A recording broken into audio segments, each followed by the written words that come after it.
Гля, які котики прикольні. Так і хочеться вам пузіко почухати. Сука, блохастий, ніколи не трогай пузіко кота. В морі купався, нахуй з'їбався. Ай, я не купався в морі. Не надо, не надо, не надо.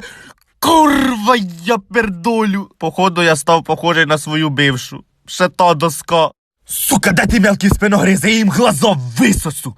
Ой, довбойоб. Він туди побіг. О, Криса, спасибо, благодарочка. Так, стоп. Криса? Ну, взагалі-то я миша. Я поняв, вам похуй. Ну, пацани, я проти вас нічого не маю. Та ви мені вже оце такі смішні шуточки травите, пранки, ото взяли так блохасно хуяк по голові. Пацани, може не надо, я бачив такі фільми, там теж троє на одного, мені таке не нравиться.